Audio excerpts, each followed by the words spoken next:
Ankleshwar ST વિભાગ દ્વારા હોળી ધૂળેટીના પર્વને ધ્યાને લઈ એક્સ્ટ્રા બસો દોડાવવાનું આયોજન કરવામાં આવ્યું છે. દાહોદ, પંચમહાલ અને દેડિયાપાડા સિલંબના શ્રમયોગીઓ સરળતાથી પોતાના વતન જઈ શકે તે માટે 30 થી વધુ બસોની વિશેષ વ્યવસ્થા કરવામાં આવી છે. આગામી હોળી ધૂળેટીના તહેવારને ધ્યાને લઈ દાહોદ, પંચમહાલ તેમજ નર્મદા જિલ્લા દેડિયાપાડા સિલંબા તરફના શ્રમયોગીઓને તેઓના વતન તરફ જવા માટે અંકલેશ્વર એસટી વિભાગ દ્વારા એક્સ્ટ્રા બસ સંચાલન કરવાનું આયોજન હાથ ધરવામાં આવ્યું છે. સૌથી મોટી ઔદ્યોગિક વસાહત ધરાવતા અંકલેશ્વરમાં મોટી સંખ્યામાં શ્રમજીવીઓ કામ કરી રહ્યા છે. ત્યારે હોળી ધૂળેટીના તહેવારને ધ્યાને લઈ અંકલેશ્વર એસટી વિભાગ દ્વારા દાહોદ, પંચમહાલ અને ડેડિયાપાડા તરફના શ્રમજીવીઓ માટે તારીખ 13 માર્ચ સુધી રોજિંદી 30 થી વધુ વધારાની બસો દોડાવવાનું આયોજન હાથ ધરવામાં આવ્યું છે. જે અંકલેશ્વર જેડીસી બસ સ્ટેશનથી તારીખ 10 માર્ચથી 13 માર્ચ સુધી 4 દિવસ એક્સ્ટ્રા બસનું સંચાલન કરવાનું આયોજન કરવામાં આવ્યું છે.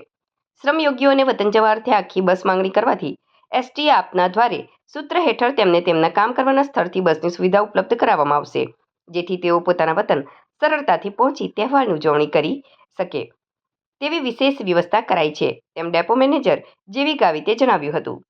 જેવી ગાવિત, ડેપો મેનેજર અંકલેશ્વર. હાલમાં ચાલી રહેલા હોળી ધૂળેટીના તહેવારને અનુલક્ષીને અંકલેશ્વર ડેપો ખાતેથી પણ એક્સ્ટ્રા બસોનું આયોજન હાથ ધરવામાં આવેલું છે.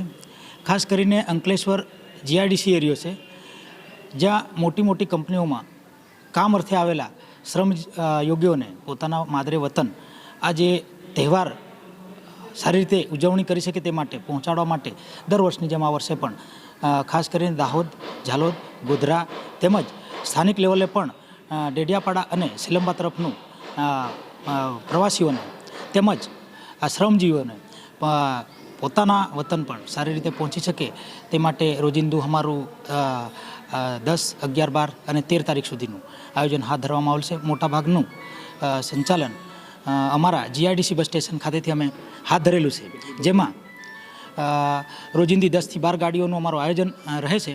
એટલે 30 થી 35 ગાડીઓનું અમારું એક્સ્ટ્રા સંચાલન માટેનું આયોજન કરવામાં આવેલું છે.